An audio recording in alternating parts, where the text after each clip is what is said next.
Heading डालो क्या चीज़ है। नेक्स्ट टॉपिक होगा जो भी aldehyde, ketone and carboxylic acid. Carboxylic acid. अब देखो करना कुछ भी नहीं है, सिंपल सिंपल सा बात है कि अगर मैं आपको एल्डिहाइड बोलूं तो एल्डिहाइड को तो हम लोग ऐसे बोला करते थे। देखो सबसे पहले इन सारे चीज़ों को समझने से पहले मैं एक चीज़ को बताना चाहूँगा और उसका नाम होता है that is carbonyl group. Carbonyl group कहते किसको है? तो कार्बोनिल ग्रुप का सिंपल से मतलब होता है कि अगर मैं C≡O लिख दिया हूँ तो इस ग्रुप को हम लोग बोलते हैं कार्बोनिल ग्रुप। ये फंक्शनल ग्रुप भी होता है तो इसको मैं बोल सकता हूँ कार्बोनिल ग्रुप। और इस कार्बोनिल ग्रुप को हम लोग ऐसे भी लिख सकते हैं C≡O और इसको मैं ऐसे लिख सकता हूं इस तरह से। तो ये जो फंक्शनल ग्रुप दिख रहा है इस फंक्शनल ग्रुप का नाम है कार्बोनिल ग्रुप। अब इस कार्बोनिल ग्रुप में मैं क्या करूं, देखो एकदम सिंपल सा कॉन्सेप्ट है, ऐसे पता भी होगा एक बार। तो ये कार्बोनिल ग्रुप के एक बॉन्ड को मैं किससे अटैच कर दूं? एल्किल ग्रुप से, और एक बॉन्ड को मैं अटैच कर दूं H ग्रुप से। मतलब कार्बोनिल ग्रुप के अगर एक साइड R ग्रुप हो मतलब एल्काइल ग्रुप हो और दूसरे वो अगर H ग्रुप हो तो ऐसे फंक्शनल ग्रुप को या ऐसे यौगिक को, ऐसे कंपाउंड को हम लोग नाम दे देते हैं एल्डिहाइड। तो ये पता चल चुका है एल्डिहाइड। लेकिन अगर यही कार्बोनिल ग्रुप हो और इसके एक साइड तो मैं एल्किल ग्रुप लगाऊं और दूसरे साइड भी अगर मैं एल्किल ग्रुप लगा दूं तो इस फंक्शनल ग्रुप को हम लोग नाम दे देते हैं कीटोन। तो ये थोड़ा सा एक आइडिया हो गया है, वैसे अपने को पता भी रहता है क्योंकि नोमेनक्लेचर के अंदर में पढ़ाया भी होऊंगा। अब मैं क्या करूं कि ये जो फंक्शनल ग्रुप अगेन दिख रहा है कार्बोनिल, उस कार्बोनिल ग्रुप के एक साइड में मैं अगेन एल्किल ग्रुप लगाऊंगा और दूसरे साइड अगर मैं हाइड्रोक्सिल ग्रुप लगा देता हूं तो इस फंक्शनल ग्रुप को हम लोग नाम दे देते हैं या इस यौगिक को नाम दे देते हैं कार्बोक्सिलिक ग्रुप, कार्बोक्सिलिक एसिड बोल देते हैं। तो ये नाम हो गया कुछ इस तरह से, थोड़ा सा जनरल आइडिया हो गया है कि एल्डिहाइड का फॉर्मूला क्या होगा और कीटोन का फॉर्मूला क्या होगा, कार्बोक्सिलिक का फॉर्मूला क्या होगा। तो मैंने कुछ इस तरह से बता दिया कि ऐसा कोई भी फंक्शनल ग्रुप जब कार्बोनिल ग्रुप के एक साइड R ग्रुप हो, एल्काइल ग्रुप हो, जबकि दूसरे ओर अगर H ग्रुप जुड़ा होता है तो ऐसे फंक्शनल ग्रुप को हम लोग क्या नाम दे देते हैं? ऐसे फंक्शनल ग्रुप को हम लोग नाम दे देते हैं एल्डिहाइड। जबकि कार्बोनिल ग्रुप को एक साइड अगर R ग्रुप हो और दूसरे साइड भी अगर R ग्रुप हो तो ऐसे फंक्शनल ग्रुप को हम लोग नहीं, ऐसे कंपाउंड को हम लोग क्या नाम दे देते हैं? अच्छा कर लिए हैं डाउनलोड बोल रही, ठीक है। प्रियंका भी ज्वाइन हो रही है, इसको ज्वाइन तो मैं करा दिया हूं भाई। बहुत लोग ज्वाइन करना चाहेंगे बट नहीं हो पाए, मैं देख नहीं पाऊंगा तो कर नहीं पाऊंगा, ठीक है। एल्डिहाइड हो गया, कीटोन के बारे में बता दिया था। लेकिन अगर कार्बोनिल ग्रुप के एक साइड में क्या दिख रहा है, अगर नहीं तो इसको एल्काइल ग्रुप तो बोलते ही है, तो अपने को पता भी है। और इस ग्रुप को हम लोग क्या बोला करते थे? इससे पहले वाले टॉपिक में तो हाइड्रोक्सिल ग्रुप बोला करते थे। तो देखो एक साइड एल्किल ग्रुप है और दूसरे साइड हाइड्रोक्सिल ग्रुप दिखाई दे रहा है, तो ऐसे कंपाउंड को हम लोग क्या दे देंगे? कार्बोक्सिलिक एसिड नाम दे देंगे। तो सबसे पहले मैं इन दोनों को डिस्कस करूंगा क्योंकि एक दूसरे से मिलता जुलता है। उसके बाद आगे जाके कल, मेरे ख्याल से कल इसका पूरा टॉपिक खत्म हो जाएगा, तो ज़्यादा 2 ही दिन खींचेंगे, उससे ज़्यादा लगेगा नहीं। तो पहले इसको मैं समझाने वाला हूँगा, फिर वो पढ़ने वाले हैं। तो चलो इसको यहाँ से पहले मैं रफ कर लेता हूँ, इसे कॉपी करने की ज़रूरत नहीं है। एक चीज़ और यहाँ से क्वेश्चंस आने की चांसेस होता है और वो है स्ट्रक्चर ऑफ कार्बोनिल ग्रुप। मतलब जो CO ग्रुप है वो बनता कैसे है, यहाँ से एक बहुत इंपॉर्टेंट क्वेश्चन पूछ लिए जाते हैं भाई। तो सबसे पहले मैं वो आपको समझा देता हूं कि स्ट्रक्चर ऑफ फंक्शनल ग्रुप क्या है। देख लो ये बहुत कम चांसेस है, लेकिन थोड़ा सा आइडिया मैं आपको समझा देता हूं कि आज आइडिया लगा देता हूं कि कैसे ये बना होगा। स्ट्रक्चर ऑफ, यहां पर लिखेंगे कार्बोनिल ग्रुप। कार्बोनिल ग्रुप का मतलब ये है कि ये जो CO है, ये CO जो ग्रुप है ये किस तरह से बना होता है। अगर ये किस तरह से बना हो देखते हैं अभी, तो बहुत अच्छी बात है। यहाँ बस बहुत काम की बात कर लेते हैं भाई।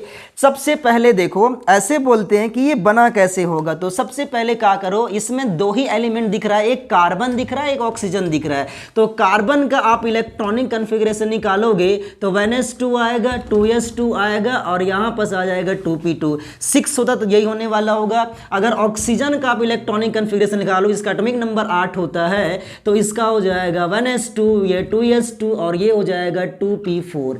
तो मेरे ख्याल से ये बन जाएगा। अब इनके इलेक्ट्रॉन्स को ऑर्बिटल में फिल करो। ये तो इसका वैलेंस शेल है और इसका ये वैलेंस शेल है। अपने को पता है कि बॉन्ड बनाने में केवल और केवल बैलेंस इलेक्ट्रॉन पार्टिसिपेट करते हैं, अंदर वाले से तो अपने को मतलब ही नहीं है। तो इसको मैं लिखना पसंद करूंगा। देखो ये s सबसेल है, s ऑर्बिटल है और इसमें 2 इलेक्ट्रॉन दिख रहे हैं। p के अंदर में मुझे 2 दिखाई दे रहे हैं। s ऑर्बिटल के अंदर में 2 इलेक्ट्रॉन और इसके p ऑर्बिटल में, ऑक्सीजन की p ऑर्बिटल में 4 इलेक्ट्रॉन्स दिख रहे हैं। और अगर आप ध्यान से देखेंगे तो एक बात और, इसके इलेक्ट्रॉनिक कन्फिग्रेशन को हम लोग ऐसे भी लिखा करते हैं कभी कभी, कुछ इस तरह से 1 2 3 और यहाँ पर 4। यहाँ पर बोलोगे तो कुछ इस तरह से ही लिखा जाता है, क्योंकि अपने को पता है 1 2 3 और यहाँ पर 4। तो एक बात अपने को ध्यान रखना ये है कि ये जो 2 इलेक्ट्रॉन्स पेयर दिख रहे हैं, इसको तो हम लोग लोन पेयर बोलते हैं। तो ऑक्सीजन के पास 2 लोन पेयर होगा ही होगा, क्योंकि ये मैं बता रहा हूँ, क्योंकि ये आगे जाके रिएक्शन में काम आने वाला होगा। तो ये तो पता चल गया कि ऑक्सीजन के पास 2 लोन पेयर होगा, जबकि कार्बन के पास 4 अनपेयर्ड इलेक्ट्रॉन्स हैं।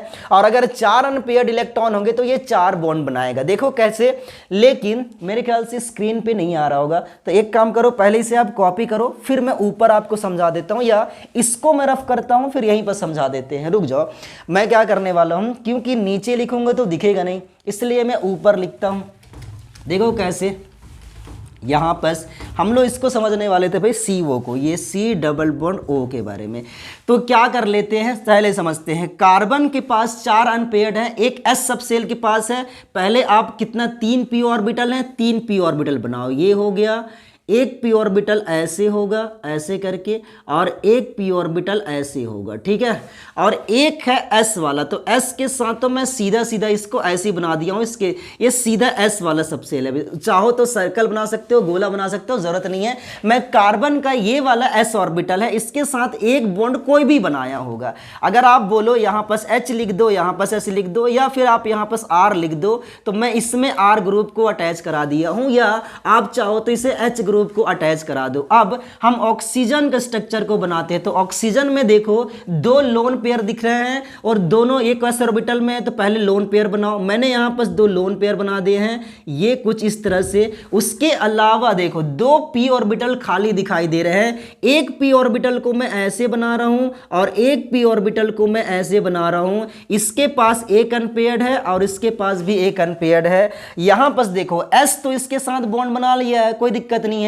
यहां पर p ऑर्बिटल के पास एक इलेक्ट्रॉन है, उसको मैं इस तरह से लिख देता हूं, ये p ऑर्बिटल के पास एक इलेक्ट्रॉन है और दूसरे इसके पास भी एक इलेक्ट्रॉन है, इसके पास भी एक इलेक्ट्रॉन है।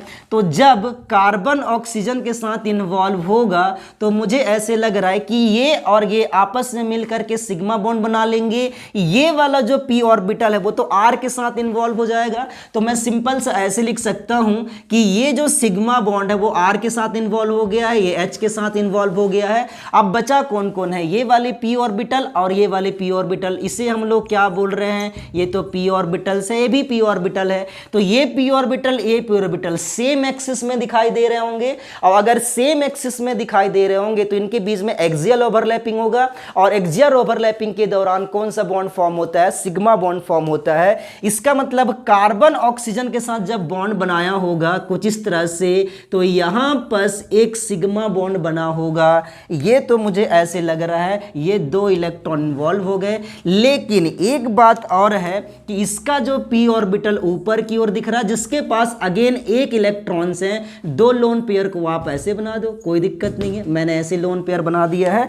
अब काम की बात पर आते हैं कि यहां पर एक इलेक्ट्रॉन है, एक इलेक्ट्रॉन, एक्सियल ओवरलैपिंग तो एक ही बार पॉसिबल है, उससे ज्यादा तो पॉसिबल हो ही नहीं सकता है। तो जब मैं इसको दोबारा ओवरलैपिंग कराऊंगा तो ये ओवरलैपिंग कौन सा कहलाएगा, साइड वाइज ओवरलैपिंग कहलाएगा। और अपने को पता है कि साइड वाइज ओवरलैपिंग के द्वारा पार्श्वीय अतिव्यापन बोलते हैं, पार्श्वीय अतिव्यापन के द्वारा कौन सा बॉन्ड बनता है, तो आप बोलोगे पाई बॉन्ड बनता है। इसका मतलब कि ओवरऑल अगर मैं बोलना चाहूं तो मुझे ऐसे पता चल रहा होगा, देखो किस तरह से कि भाई ये R है और यहां पर H है, ये तो सिग्मा बॉन्ड बना दिया कुछ इस तरह से, और यहां पर 2 लोन पेयर है तो लोन पेयर ऐसे बना दो, और ये दोनों आपस में बॉन्ड के कौन से बॉन्ड बनाए हैं, पाई बॉन्ड बनाए हैं, तो ये पाई बॉन्ड बन जाएगा। तो यही कार्बोनिल ग्रुप का स्ट्रक्चर है भाई। जो चीज़ मैंने आपको यहाँ पर बोला है वो सारा का सारा आपको लिखना पड़ेगा। तो मेरे ख्याल से ये चीज़ें आपको समझ में आ गया है। ये क्वेश्चन शायद एक बार कहीं ना कहीं पर पूछा है, मेरे ख्याल से ये प्राइवेट वाला या ओपन वाला में कहीं भी क्वेश्चन पूछा है, लेकिन मुझे ऐसे याद आ रहा है, मुझे याद है थोड़ा सा, लेकिन चलो कोई बात नहीं है, देखते हैं कहाँ पर आएगा, छोड़ नहीं सकते हैं, बोर्ड एग्जाम्स की बात है इस वजह से, तो इसको रफ किया हूँ मैंने। आगे चलते हैं, काम की बात पर आ जाते हैं। और काम की बात क्या है भाई, अपने को नोमेनक्लेचर का थोड़ा सा आइडिया। देखो मैं IUPAC नहीं बताऊंगा क्योंकि IUPAC अपने को करने आ जाता है, तो मैं कुछ नोमेनक्लेचर जो सिंपल सा है वो हम लोग करेंगे। तो यहाँ पर लिखने वाले हैं IUPAC नेमिंग या नोमेनक्लेचर, तो मैं लिख रहा हूँ यहाँ पर IUPAC नोमेनक्लेचर। इसका IUPAC नामकरण करना है भाई, तो सिंपल सा IUPAC नहीं करते हम लोग, केवल नोमेनक्लेचर लिखते हैं। IUPAC तो आप लोग कर लोगे, मैं इधर एल्डिहाइड लिख लेता हूं और फिर इसके बगल में लिखूंगा कीटोन का नाम, और इसमें कॉमन है वो अपने को याद करना पड़ेगा। इसका केवल और केवल इधर मैं उसका फॉर्मूला लिखूंगा, मैं इसका फॉर्मूला लिखता हूं, फॉर्मूला है, और इधर मैं उसका कॉमन नाम लिखूंगा, क्योंकि कॉमन नाम अपने को एक ही दो याद करना पड़ेगा, उससे ज़्यादा याद करने की ज़रूरत नहीं है। IUPAC तो आप सब कर लोगे रूल के द्वारा। तो सबसे पहले एल्डिहाइड को करते हैं भाई। एल्डिहाइड में अगर HC डबल बॉन्ड, एल्डिहाइड का फॉर्मूला पहले लिखो तो RC डबल बॉन्ड O और H होता है, ठीक है। अगर ये R का क्या क्या मतलब था, R का मतलब H भी हो सकता है, और यहाँ पर CH3 हो सकता है, C2H5 हो सकता है, C3H7 हो सकता है, इट्सेट्रा हो सकता है। तो क्या करूं, सबसे पहले R के जगह मैं H रखूंगा यहाँ पर, तो HC डबल बॉन्ड O और यहाँ पर H बन जाएगा। और अगर ऐसा बन जाता है तो इसका कॉमन नाम है, आता कर ही सकते हो, मेथनॉल करके नाम याद कर लोगे, कोई दिक्कत नहीं है। लेकिन सबसे पहले हम लोग क्या करते हैं, इसका कॉमन, तो इसका कॉमन नाम होता है फॉर्मेल्डिहाइड। बस यही आपको याद करना पड़ेगा क्योंकि इस नाम से पूछता है। तो फॉर्मेल्डिहाइड किसको बोलते हैं, जब कार्बोनिल ग्रुप के दोनों ओर अगर HH ग्रुप जुड़ता है तो उसको हम फॉर्मेल्डिहाइड बोलते हैं। IUPAC कर लो, कार्बन 1 दिख रहा होगा, अगर कार्बन 1 दिख रहा होगा तो क्या बन जाएगा भाई, मेथ, सिंगल बॉन्ड है तो क्या हो जाएगा N, और यहाँ पर एल्डिहाइड ग्रुप है तो अल, तो मेथेनॉल हो जाएगा, कोई दिक्कत नहीं है। ये तो आप कर लोगे, ये मुझे बताने की जरूरत नहीं है।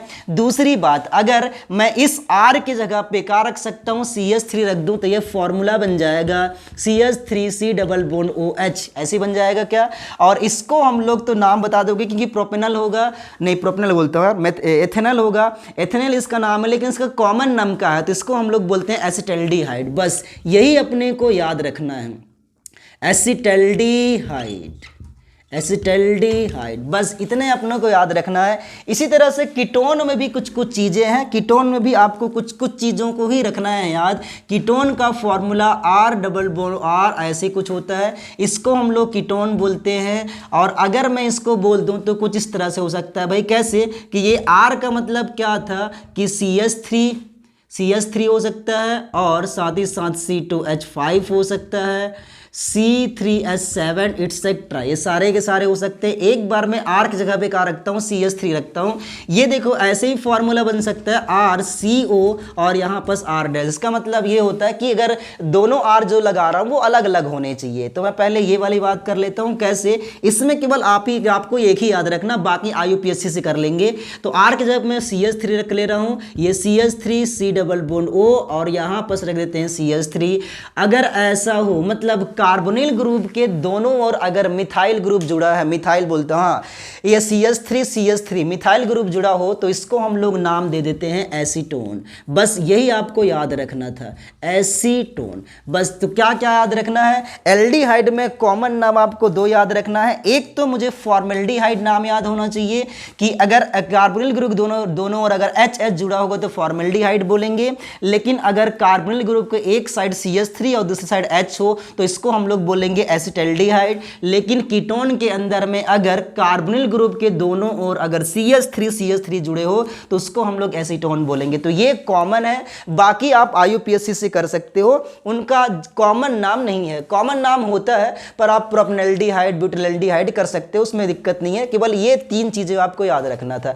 तो मेरे ख्याल से ये भी हो जाएगा। और अगर ये हो गया होगा तो आगे चलते हैं प्रिपरेशन मेथड की ओर।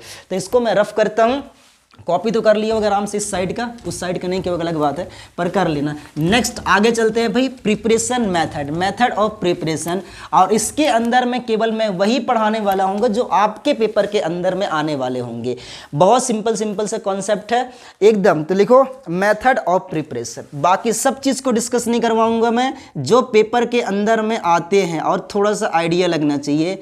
मेथड ऑफ प्रिपरेशन, बहुत स्पीड पढ़ा रहा हूँ भाई, स्पीड धीरे धीरे पढ़ा रहा हूँ पर रुक नहीं रहा हूँ बीच में। तो चलो सबसे पहले क्या करते हैं, फ्रॉम अल्कोहल से। तो यहाँ पर लिखो अल्कोहल से, अल्कोहल के द्वारा हम लोग कैसे एल्डिहाइड या कीटोन बनाते हैं। देखो अल्कोहल से, फ्रॉम अल्कोहल क्या करना है भाई, आपको कोई भी अल्कोहल ले लो। जैसे मैं यहाँ पास 1 डिग्री अल्कोहल ले रहा हूँ, ये OH है। इसको क्या करो, ये तो पता चल रहा होगा कि जहाँ पास जिस कार्बन पर OH ग्रुप जुड़ा हुआ है उसके जस्ट बगल में R ग्रुप जुड़ा है, केवल एक एल्किल ग्रुप जुड़ा हुआ है, तो इसको हम बोलते हैं 1 डिग्री अल्कोहल। तो यहाँ पास नाम लिखो 1 डिग्री अल्कोहल। और इस 1 डिग्री अल्कोहल को आप क्या करो, कॉपर की प्रेजेंस में, कॉपर एक कैटलिस्ट है भाई, और एक कैटलिस्ट होगा तो रिएक्शन में पार्टिसिपेट नहीं करेगा। 300 सेंटीग्रेड में आपको गर्म करना है। जैसे आप यहां से गर्म करते हो तो यहां बस एक क्या होता है, यहां से H2 गैस बाहर निकल जाती है, H2। अगर हाइड्रोजन गैस बाहर निकल जाएगा, ये वाली, तो देखो क्या करना है, बहुत सिंपल से कॉन्सेप्ट दिख रहा होगा।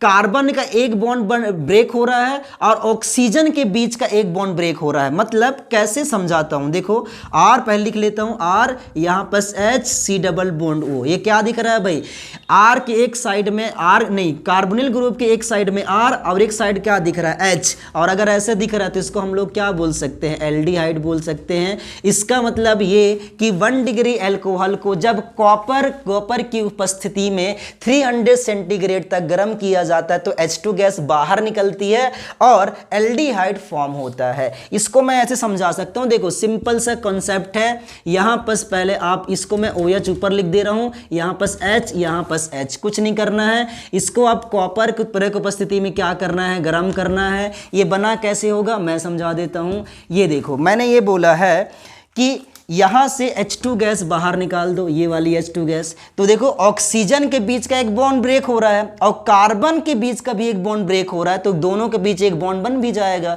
इसीलिए मैंने क्या बोल दिया है भाई, R यहां पर C डबल बॉन्ड O और यहां पर R। तो देखो नहीं, यहां पर H हो जाएगा। और इसी तरह से अगर बोलोगे तो कार्बोनिल ग्रुप के एक साइड R दिख रहा है और दूसरे साइड H दिख रहा है। इस फंक्शनल ग्रुप को तो हम लोग एल्डिहाइड ही बोलते हैं। लेकिन अगर मैं 2 डिग्री अल्कोहल ले लूं, सेम प्रोसेस कराना है भाई, सेम प्रोसेस मुझे कराना है। ये तो 1 डिग्री अल्कोहल की बात था, मैं यहां पर 2 डिग्री अल्कोहल करा रहा हूं। 2 डिग्री अल्कोहल कैसे, R हो जाएगा, यहां पर लिखो OH, यहां पर लिखो H और यहां पर लिखो R। ये तो 100% आपको 2 डिग्री अल्कोहल दिख रहा होगा। और 2 डिग्री अल्कोहल को अगर 300 सेंटीग्रेड में कॉपर की प्रेजेंस में आपको क्या करना है, हीट करना है। कितना, 300 सेंटीग्रेड तक। अगर इतना हीट तक आप गर्म करेंगे तो यहाँ से अगेन H2 गैस बाहर निकल जाएगा। और अगर H2 गैस बाहर निकलेगा तो R और यहाँ पर C डबल बॉन्ड क्या बन जाएगा, R। और कार्बोनिल ग्रुप के दोनों अगर फंक्शनल ग्रुप अटैच होते तो उसको हम क्या बोल देते हैं, कीटोन। तो ये हो गया भाई कि अल्कोहल से हम लोग कैसे एल्डिहाइड और कीटोन को आसानी से प्रिपेयर कर सकते हैं। मैंने आपको सिंपल सा मेथड के अंदर बता दिया है। आगे नेक्स्ट मेथड की ओर चलते हैं, मेथड नंबर 2। मेरे ख्याल से टाइम तो ऑफ नहीं होने वाला है, अभी अपने पास टाइम है, आराम से है। अब मेरे पास अभी 15 मिनट टाइम बचा हुआ है। तो ये तो क्लियर हो गया। डाउट होगा तो मैसेज कर देना, आपको मैं तुरंत बता दूंगा भाई। लेकिन मैं स्पीड रुकने वाला नहीं हूं। अगर डाउट लगे तो बताना, अगेन रिवर्स करके मैं बता दूंगा। इसको रफ करते हैं और आगे चलते हैं। आगे मेथड ऑफ प्रिपरेशन के अंदर में दूसरा है जिसको मैं बोलता हूं ओजोनोलाइसिस के द्वारा। तो दूसरा मेथड है ओजोनीकरण से। तो यहां पर हिंदी में भी लिखते जा रहा हूं, ओजोनीकरण। अगर इंग्लिश मीडियम वाले कभी देखें तो इसको नाम क्या हो जाएगा, ओजोनोलाइसिस। इस ओजोनोलाइसिस से आपको करना है दोस्तों। ओजोनोलाइसिस का मतलब होता है, अगर ये ओजोनोलाइसिस बोल रहा है ना, इसका मतलब ये हुआ, देखो एक चीज और आपको मैं तरीका बता देता हूं। जहां पर ना एक वर्ड आ जाए, यहां पर अगर बोलोगे तो ओजोन प्लस लाइसिस दिख रहा है, और लाइसिस का मतलब होता है H2O की प्रेजेंस। H2O की प्रेजेंस मतलब ये रिएक्शन हमेशा और हमेशा वाटर में ही होगा। ठीक है, ये क्लियर हो गया। ओजोन का मतलब क्या है, ओजोन तो आप जानते हो फॉर्मूला जिसका O3 होता है। तो मतलब सबसे पहले मुझे O3 के साथ रिएक्शन कराना है और बाद में फिर उसको H2O के साथ रिएक्शन करा देना है भाई। ये काम अपने को कराना है। देखो बहुत सिंपल सा कॉन्सेप्ट है, समझते हैं कैसे। तो सबसे पहले नहीं, इसको थोड़ा गड़बड़ किया हूं मैं। ओजोनीकरण किसका करना है, एल्कीन का। तो एल्कीन का ओजोनीकरण होगा भाई, यहां पर लिखना एल्कीन का ओजोनीकरण। एल्कीन का ओजोनीकरण, ओजोनीकरण, ओजोनोलाइसिस ऑफ एल्कीन। अब आपको कुछ नहीं करना है, एल्कीन कोई भी ले लो, जैसे R ले लो, यहाँ पस R, C double bond O और यहाँ पस R। ये तो एल्कीन दिख रहा होगा, कार्बन कार्बन के बीच में सिंग डबल बॉन्ड दिख रहा है, मतलब एल्कीन है। अब इस एल्कीन को सबसे पहले आप क्या करो, O3 के साथ रिएक्शन करा दो। लेकिन O3 रिएक्शन कैसे होता है मैं आपको समझाता हूँ। देखो ये एक फ्री रेडिकल रिएक्शन का एग्जाम्पल होता है। तो सबसे पहले आपको कुछ नहीं करना है, R लिखो, यहाँ पर R लिखो, कार्बन है और यहाँ पर कार्बन में अगेन R जुड़ा हुआ है। आप चाहो तो यहाँ पर H लिख सकते हो, आपके ऊपर डिपेंड करता है। मैं इस बॉन्ड को जब मैं ब्रेक करता हूं तो देखो यहाँ पर कितने बॉन्ड ब्रेक हो रहे हैं। पहले सिंगल बॉन्ड को ब्रेक करो, सिंगल बॉन्ड को आप ब्रेक कराओगे तो एक फ्री रेडिकल आएगा, एक फ्री रेडिकल इसके पास आएगा। इस बॉन्ड को भी अगर आप ब्रेक कराओगे तो यहाँ पर से एक फ्री रेडिकल आएगा, एक फ्री रेडिकल, मैं सिंपल बोलूं तो एक इलेक्ट्रॉन आएगा भाई। ठीक है, इसी तरह से ऑक्सीजन, कितने ऑक्सीजन है, 3, और 3 ऑक्सीजन है तो एक ऑक्सीजन यहाँ, एक ऑक्सीजन यहाँ, एक ऑक्सीजन यहाँ। और ऑक्सीजन के पास भी 2-2 इलेक्ट्रॉन, क्योंकि ये बॉन्ड बने रहता है, इसके पास में भी 2 फ्री रेडिकल आते हैं ब्रेक होने के बाद, कुछ इस तरह से। ये हो गया, ये हो गया। अब आपको कुछ नहीं करना है, इस इलेक्ट्रॉन के साथ ये बॉन्ड बना लेगा, इस इलेक्ट्रॉन के साथ ये बॉन्ड, इसके साथ ये बॉन्ड, इसके साथ ये बॉन्ड, इसके साथ ये बॉन्ड। ठीक है, तो अगर आप देखोगे तो इसको मैं अगर ध्यान से बनाना चाहूं तो मैं ऐसे बना सकता हूं, R C, यहां पर O और यहां पर C, जहां पर R तो पहले से जुड़ा हुआ है और ये O और ये, इसको हम लोग बोल देते हैं ओजोनॉइड। अब देखो अगर मैंने इसको ओजोनोलाइसिस करा रहा हूं तो H2O की प्रेजेंस में मुझे रिएक्शन कराना पड़ेगा। तो मैं या तो इसको ले लूं या आप इसको ले लो, दोनों में से काम तो वही कराने हैं। तो मैं क्या करता हूं, इसको नीचे तो हो जाएगा मेरे ख्याल से, तो इसको मैं नीचे रिएक्शन करा रहा हूं ZnH2O की प्रेजेंस में। एक काम करना, बहुत काम की बात बोल रहा हूं भाई, रुक जाओ मैं ऊपर कर देता हूं ताकि आपको दिखाई भी देना शुरू हो जाए। एक काम, इसको नीचे ना लिख करके ये जो ओजोनाइड दिख रहा है ना, इसी ओजोनाइड को मैं किसके साथ रिएक्शन कराऊंगा, इसको मैं रिएक्शन कराऊंगा ZnH2O की प्रेजेंस में। अब यहां पर जब ऐसा करते हैं तो एक चीज पता चलता है कि जब मैं ZnH2O को रिएक्शन करूंगा तो ये रिड्यूसिंग एजेंट होता है। कैसे, देखो यहां पर नीचे एक तरीका बता देता हूं कि ये जो Zn है, जब ये H2O के साथ रिएक्शन करता है तो ये सबसे पहले जिंक ऑक्साइड बनाता है और यहां पर H2 गैस रिलीज करता है, मतलब H2 रिलीज हो रहा होगा। अब AH2 देखो क्या करने वाले हैं, जब मैं इनके साथ रिएक्शन कराता हूं तो ये बॉन्ड ब्रेक कुछ इस तरह से होगा। मेरी ग्रीन पेन कहां चली गई, ग्रीन पेन से बनाते हैं भाई। तो चलो, जब इस बॉन्ड को मैं ब्रेक कराऊंगा तो ये बॉन्ड यहां पर ब्रेक हो जाता है, ये बॉन्ड इसके साथ ब्रेक हो जाता है और ये ऑक्सीजन अलग से बाहर निकल जाता है। मैं क्या बताना चाह रहा हूं, मैं ये बताना चाह रहा हूं कि ये बॉन्ड है यहां पर टूट गया तो इन कार्बन और ऑक्सीजन के बीच में डबल बॉन्ड बन जाएगा, ये बॉन्ड ब्रेक हो चुका है। और अगर ऐसा बॉन्ड ब्रेक बन जाएगा तो बताओ R के साथ कौन सा बॉन्ड बना हुआ है, ये वाला बॉन्ड तो ब्रेक हो गया, केवल ये वाली बॉन्ड बना हुआ है, मतलब R और यहाँ पर R C double bond O बन चुका है। इसी तरह से मैं बोला कि ये बॉन्ड यहाँ पर चला गया, मतलब कार्बन और ऑक्सीजन के बीच में, अगर ऐसा होगा तो कार्बन ऑक्सीजन के बीच में डबल बॉन्ड बन जाएगा RR। और मैंने बोला कि ये बॉन्ड यहाँ से टूट जाएगा, और अगर ऐसा टूटेगा तो पहले देखो बना क्या है, यहाँ पर R, यहाँ पर R C double bond O, और यहाँ पर एक ऑक्सीजन बचा हुआ। मैं बताया कि ZnH2O रिएक्शन करने के बाद क्या रिलीज करते हैं, H2। ये H2 किसके साथ रिएक्शन कर लेता है, ऑक्सीजन के साथ में, और अगर ऑक्सीजन के साथ रिएक्शन कर लेगा तो क्या बना लेगा यहाँ पर H2O। तो मतलब अगर आप ध्यान से देखोगे तो ओजोनोलाइसिस के द्वारा यहाँ पर क्या बना हुआ है, कीटोन बना हुआ है, ये भी कीटोन है भाई। तो ये अपने को पता चल चुका है कि जब हम एल्कीन का ओजोनोलाइसिस कराते हैं तो एल्केन का नहीं, कीटोन का फॉर्मेशन होता है। सिमिलरली आपको, अच्छा यहाँ पर डाउट लगा भाई, बता दो एक बार। और आगे हम लोग क्या कर लेते हैं, इसको मैं कंप्लीटली रफ करता हूं। और दूसरा इसी से मिलता जुलता एक और एग्जांपल आपको मैं होमवर्क दे रहा हूं, मुझे ग्रुप में सेंड कर देना भाई। एग्जैक्टली ऐसे बनाना है, अगर नहीं बनता है तो मैं आपको जरूर बताऊंगा कल। लेकिन ये आपका होमवर्क रहेगा, आपके सामने मैं पेश कर देता हूं कि ये कुछ इस तरह से है भाई। ये H, यहाँ पर H C double bond O, और यहाँ पर H 100% ये क्या दिख रहा होगा, एल्कीन।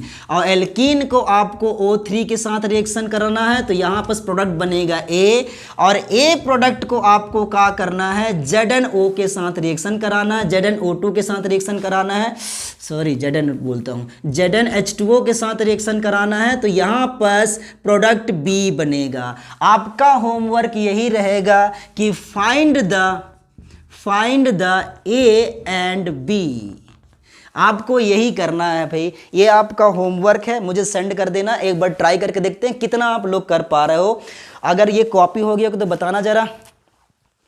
नेक्स्ट क्वेश्चन की ओर चलते हैं, और वो है बेटा ग्रिग्नार्ड रिएजेंट से या साइनाइड के साथ रिएक्शन। फ्रॉम ग्रिग्नार्ड रिएजेंट बोलते हैं।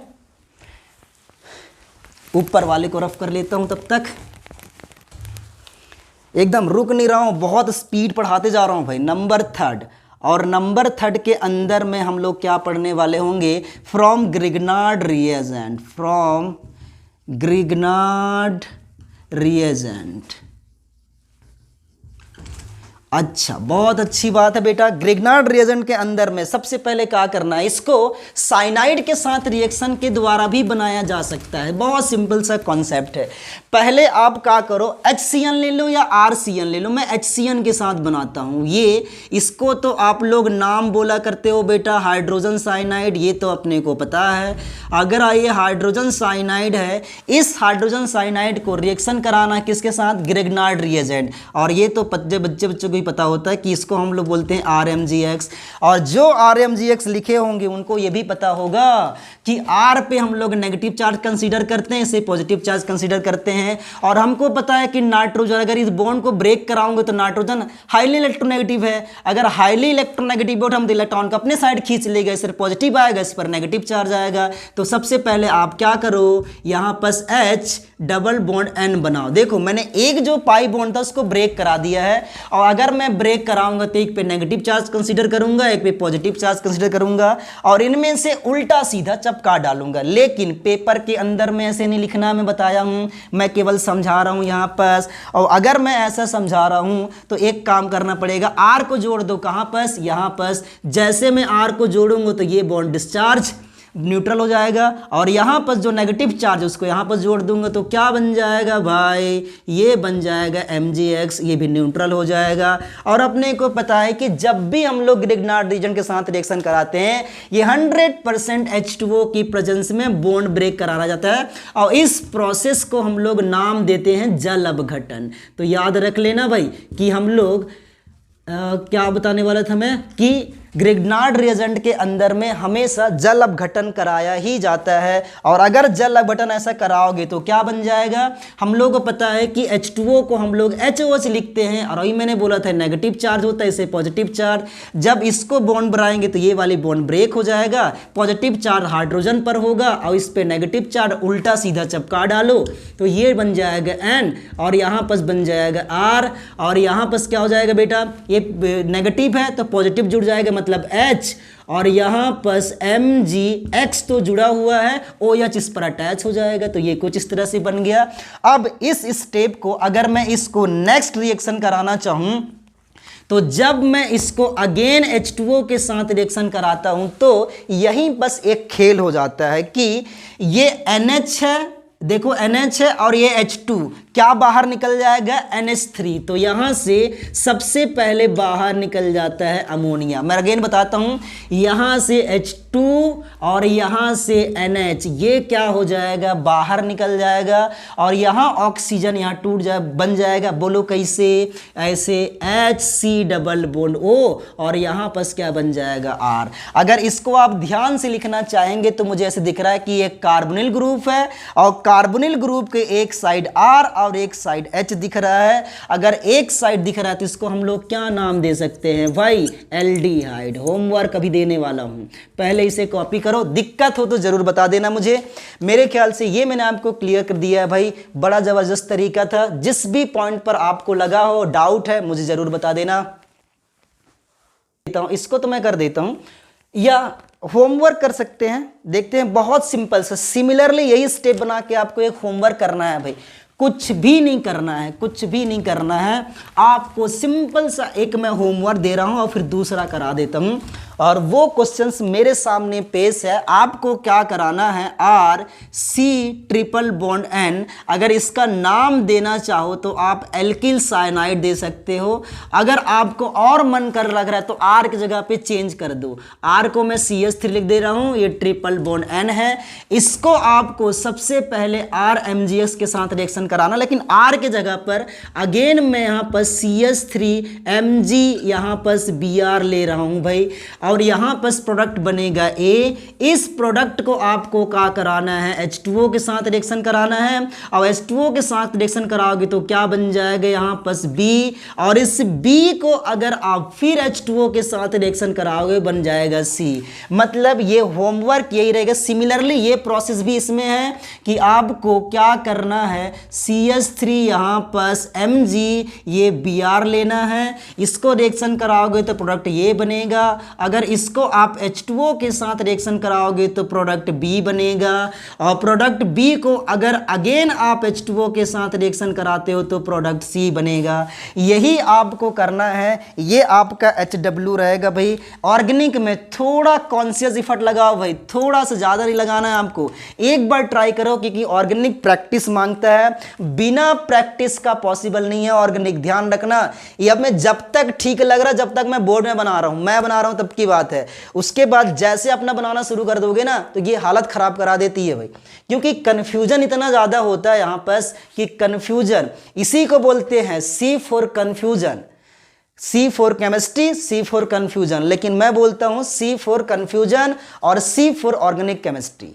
ठीक है, बाकी चीज में कंफ्यूजन नहीं है, कंफ्यूजन केवल इसी में है। तो इस बात को जरूर ध्यान रखिएगा, और हम लोग दूसरा क्वेश्चन की ओर मूव करते हैं। मेरे ख्याल से टाइम भी ऑफ हो गया होगा, टाइम अभी ऑफ नहीं हुआ है, कुछ मिनट और रह गया है, 1-2 मिनट के अंदर में। तो ये आपको ABC निकालना है भाई, ये आपको होमवर्क रहेगा, जितना जल्दी आप कर सको करना, ताकि मैं कल बता पाऊंगी। जो 3 क्वेश्चंस दिया हूं ये 3,